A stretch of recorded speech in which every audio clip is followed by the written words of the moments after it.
Welcome to day 12. Today we are talking about hydration and electrolytes. Nellie Saylor here, your certified health coach. Let's dive on in. So we're going to talk about the simplest yet often overlooked way to support your GLP-1, hydration. Water is more than just thirst quencher. It's critical for digestion, hormone production, and energy. Even mild dehydration can make you feel tired, foggy, and cranky. One thing to always remember is that many times our waters, now in the ultra-filtered system that we have, are stripped of all nutrients. So while we think we're doing well, our body doesn't recognize the water. So we're drinking it and then it's going right out without ever entering our cells. So how do we fix that problem? We add in electrolytes.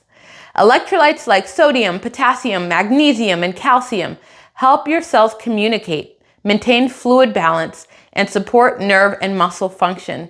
Without enough electrolytes, drinking water alone won't give your body the full benefits. So where can we find electrolytes? One of my favorite sources is just by purchasing a mineral salt that I get offline. The brand I prefer is Baja Gold. And in that brand, it has the full spectrum of over 90 minerals.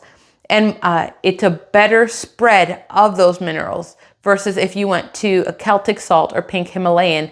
About 90% of the composition of that salt is sodium chloride, and then the remaining 10% is about 80 other minerals.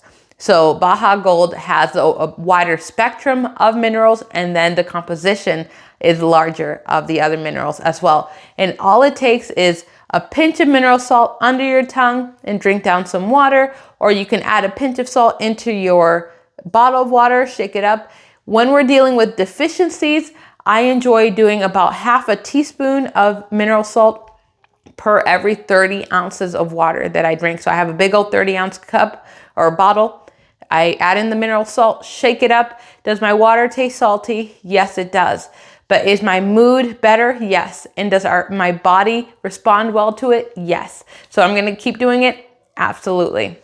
So tracking your intake helps you to see patterns, like whether your energy dips in the afternoon because you're underhydrated.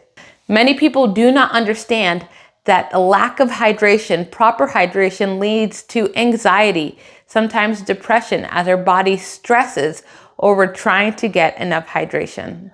So your action step for today is to track 80 to 100 ounces of water. How do we know how much water we should be drinking?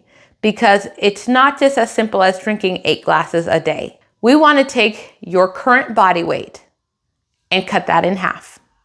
Now you're going to drink that number in ounces of water. Here's an example. If I weighed 200 pounds, well then I would be drinking 100 ounces of water every day. And if you weigh 120 pounds, well then you need to be drinking about 60 ounces of water per day. What we want to keep from doing is over drinking water, because in overhydration, then we're causing our bodies to flush out essential minerals, and we have issues in that area as well. So take half your body weight and drink that number in ounces of water. And then after we've tracked our ideal body weight amount of water, let's look at the reflection prompt and say, how does hydration impact my energy? This is something where many times I've seen women grab a 16-ounce bottle of water and sip on that throughout the day and then think that they're drinking enough water, but in reality they're not. And then worst case, they're also drinking coffee, and coffee as a diuretic, meaning it pulls water from your body and flushes it out through your urine. You are even more dehydrated than you originally thought. So we're going to take it one step at a time, add in some mindfulness to determine how much water should I really be drinking, and how do I feel after I have been drinking enough water. So that's all I have for this session. I'm looking forward to day 13 when we talk about movement types.